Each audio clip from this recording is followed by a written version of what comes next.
जी अस्सलाम वालेकुम। यासीन आपके साथ हाजिर है www.yasinanalysis.com के प्लेटफॉर्म से। ये ज़ाहिर है कि एक यूट्यूब चैनल का ही हिस्सा है और आप यूट्यूब चैनल पर इन तमाम मामलात को सुनते हैं, समझते हैं और अपने पोर्टफोलियो को मैनेज करने की कोशिश करते हैं। और मेरी हतमल इम्कान कोशिश ये होती है कि जो भी इम्पोर्टेंट ख़बरें हैं, आर्टिकल्स हैं और जिसका बिल वास्ता या बिला वास्ता बाज़ारों पर इफेक्ट पड़ता है, बाज़ारों में ख़ास तौर पे सोने, चांदी, करेंसी और स्टॉक्स में उसके असरात पड़ते हैं, वो आपके साथ शेयर किए जाते हैं। आज जुमेरात का दिन है और 9 फरवरी जैसे कि आज डेट हो चुकी है और बहुत सारी खबरें आपके साथ शेयर होती हैं। आज कुछ कहने और बयान करने से कबल एक अंधोनाक और दिल सोज जो एक वाक़या हुआ है, तुर्की और शाम हमारे बरादर ममालिक हैं और हमें बड़ा अफसोस है कि जिस तरीके से मीडिया पे हमें मालूमात हासिल हो रही हैं कि जनाब वहाँ पर छोटे छोटे बच्चे, ख़वातीन और बुज़ुर्ग हजरात जो है वो मलबे तले दबे हुए हैं। वहाँ पर हलाकतों की जो तादाद है वो हज़ारों में पहुँचती चली जा रही है। हमारी तमाम दिली हमदर्दियाँ, हमारी तमाम जो सिलसिले हैं वो उनके साथ जुड़े हुए हैं और हमारी ये कोशिश है कि हम हुकूमती लेवल पर भी जाकर उनकी मदद के लिए जाएं। जैसा कि पहले भी हमने ये देखा कि एधी फाउंडेशन की जानिब से जो है मुख्तलिफ ममालिक में हेलीकॉप्टर्स भेजे जाते थे और आज हम भी यही अपने हुकूमत वक्त से और जितने भी NGOs काम कर रहे हैं उनसे ये गुजारिश है कि शाम और तुर्की में जिस तरीके से ये क़यामत खेज़ ज़लज़ला आया है इसकी मदद को पहुँचें। तो बहरहाल अल्लाह से ये दुआ है और हम पनाह मांगते हैं कि इस किस्म के वाक़यात कहीं पर भी ना हो, क्योंकि ये एक दिल खराश वाक़या हुआ है तुर्की और शाम में। और बस इस हवाले से सारी हमदर्दियाँ हमारी उन भाइयों और बहनों के साथ हैं कि वो जिस तकलीफ़ और कर्ब में इस वक्त गुज़र रहे हैं, उनकी अल्लाह ताला मदद करें, हम भी मदद करें और अल्लाह उनका हामी व नासिर हो। अच्छा बहरहाल आज जुमेरात का दिन, आज बड़ा इंपॉर्टेंट डे है। आज जिस तरीके से जॉबलेस क्लेम की रिपोर्ट शाम को 6:30 बजे आती है उस पर बाजारों में कुछ ना कुछ तब्दीली ज़रूर आती है, क्योंकि अमेरिका की one of the biggest report तो इसको नहीं कहते, लेकिन इसका जो मंथली रिपोर्ट आती है unemployment rated job non farm पे रोल, वो बहुत इंपॉर्टेंट होता है। तो बहरहाल उस हवाले से हमें ये चेक करना पड़ेगा कि आज शाम को जो वीकली जॉबलेस क्लेम की रिपोर्ट है वो कितनी ख़राब आ रही है। इसमें हमारे पास जो फिगर्स हैं वो डाउन साइड पर आने की इंडिकेशंस आ रही हैं। अच्छा बहरहाल इसको भी हम चेक में रखेंगे। आज अभी से 1 घंटे कबल हमारे पास रिपोर्ट आई स्वीडन से। स्वीडन सेंट्रल बैंक ने अपने इंटरेस्ट रेट में 75 बेसिस पॉइंट का इजाफा कर दिया है। जैसे कि मैंने आपसे पहले भी ये कहा कि पूरी दुनिया में इस वक्त इंटरेस्ट रेट बढ़ाने का जो सिलसिला है वो जारी व सारी है।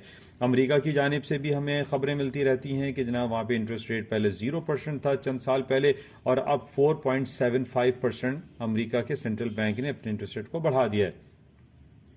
अच्छा 2 दिन कबल जर्मी पाल साहब का बयान भी आया कि जनाब अमेरिका इंटरेस्ट रेट बढ़ाएगा या नहीं बढ़ाएगा, लेकिन यहां पर हमारे पास ये कंफर्मेशन आती हुई दिखाई देती है कि अमेरिका के सेंट्रल बैंक इंटरेस्ट रेट बढ़ाएगा तो जरूर, लेकिन कम बढ़ाएगा।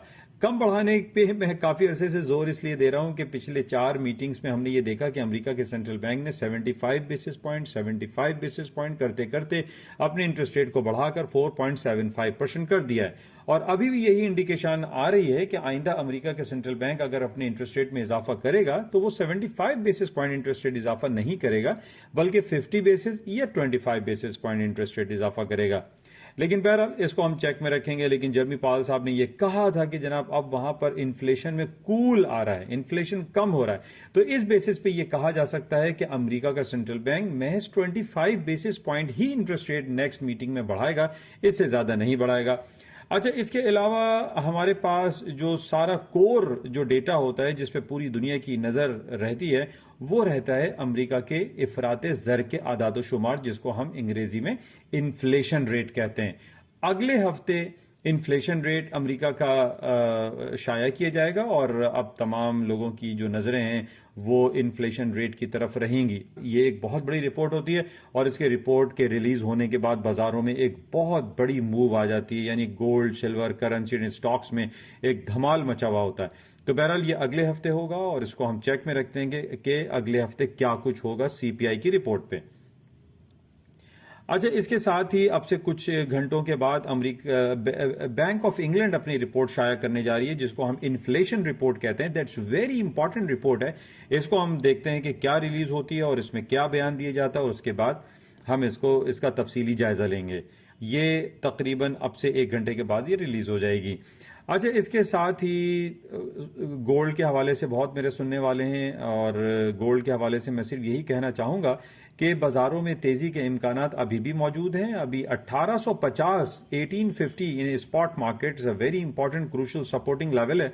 मार्केट अगर 1850 के नीचे जाती है तो फिर हम कह सकते हैं कि मार्केटों में डाउनफॉल आ जाएगा मजीद, लेकिन अभी भी यही इंडिकेशंस हमारे पास आ रही हैं, क्योंकि अमेरिका के सेंट्रल बैंक को हम कोर समझते हैं, और कोर इंपॉर्टेंस देते हुए हम ये कह सकते हैं कि अमेरिका के सेंट्रल बैंक जब इंटरेस्ट रेट कम बढ़ाने की बातें करता है तो सोने के बाजारों में तेजी आ जाती है, और यही कुछ हम देख रहे हैं। इस वक्त भी हम देख रहे हैं कि तकरीबन 1880 और 1895 फ्यूचर्स अप्रैल कॉन्ट्रैक्ट ट्रेड हो रहा है। इसमें मजीद इजाफे के इम्कानात मौजूद हैं, लेकिन बहरहाल इसका 1850 स्पॉट में और 1865 फ्यूचर्स अप्रैल कॉन्ट्रैक्ट वेरी इंपॉर्टेंट है। अगर यहां से मार्केट नीचे आती है तो हम ये कह सकते हैं कि बाजारों में गिरावट आ सकती है।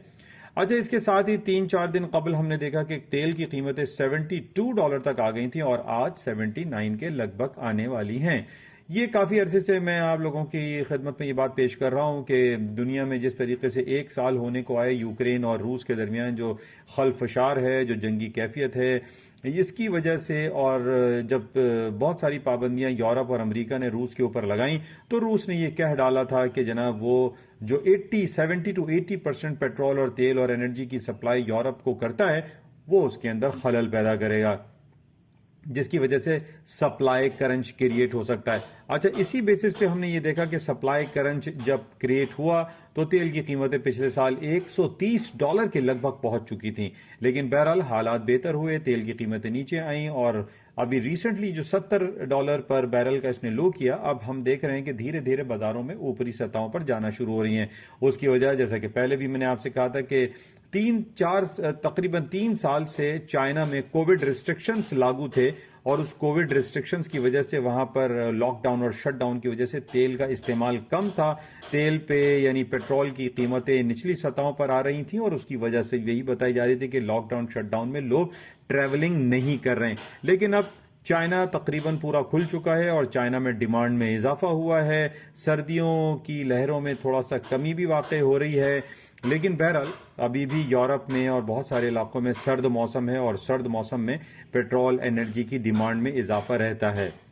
तो बहरहाल ये बड़ा इंपॉर्टेंट है पहलू, जिसको हमें चेक में रखना पड़ता है। कल 2 दिन से हमारे पास जो रिपोर्ट आई ऑयल की इन्वेंट्री के हिसाब से, हमारे पास दोनों रिपोर्ट, जो रात को 2:30 बजे और फिर लेट नाइट यानी इवनिंग में 8:30 बजे जो रिपोर्ट आती है, वो दोनों में इन्वेंट्रीज फॉल हुई हैं, इन्वेंट्रीज में कमी वाक़ई हुई है, जिसकी वजह से ये कहा जा सकता है कि तेल की कीमतें मजीद ऊपरी सतहों पर जा सकती हैं। तो बहरहाल इसको हम चेक में रखते हैं। अच्छा, इसके साथ ही हमारे पास जो पाकिस्तानी इकोनॉमी के हवाले से जो बातें हैं वो आपके सामने हैं कि पाकिस्तान में डॉलर की कीमतें मुस्तकिल तौर पर बढ़ती चली जा रही हैं, और जैसे कि मैंने अक्सर आप लोगों से ये जिक्र किया है कि पाकिस्तान में डॉलर की कीमतों में कमी उसी वक्त वाक़ई होगी जब पाकिस्तान अपनी एक्सपोर्ट को बेहतर करेगा, अपनी इंपोर्ट्स को डिक्लाइन करेगा। गैर ज़रूरी इंपोर्ट बिल को डिक्लाइन करने पर ही हम अपने पाकिस्तानी करेंसी को अप्रिशिएट कर सकते हैं, बेहतर कर सकते हैं। Otherwise there is no chance कि हम ये कहें कि जनाब डॉलर दोबारा ₹250 और ₹200 आ जाएगा। ये उसी वक्त मुमकिन है जब हम अपने रवैयों में तब्दीली लेकर आएँ। हम हुकूमती लेवल पर स्टेट बैंक की तरफ से, कॉमर्स मिनिस्ट्री की तरफ से, फाइनेंस मिनिस्ट्री की तरफ से हम डिक्लाइन करें अपनी इंपोर्ट बिल को और अपने एक्सपोर्ट्स को बढ़ाएं। अभी तक हमारे पास जो इतलात हैं उसमें यह कहा जा रहा है कि पाकिस्तान का जो तिजारती खसारा है वो $50 अरब तक पहुंच गया है, जो कि पिछले 8-10 साल पहले महज $6 और $7 अरब था। अब यही एक पॉइंट है कि जब आपका तिजारती खसारा बढ़ रहा है, यानी आपकी एक्सपोर्ट कम है, आपकी इंपोर्ट ज़्यादा है, जब तक हम इस डिफरेंस और इस गैप को कम नहीं करेंगे, हमारी पाकिस्तानी करेंसी अप्रिशिएट नहीं हो सकती। डॉलर बढ़ता रहेगा, 2-3 दिन के लिए नीचे आता है, फिर ऊपर की जो है सवारी वो शुरू कर देता है।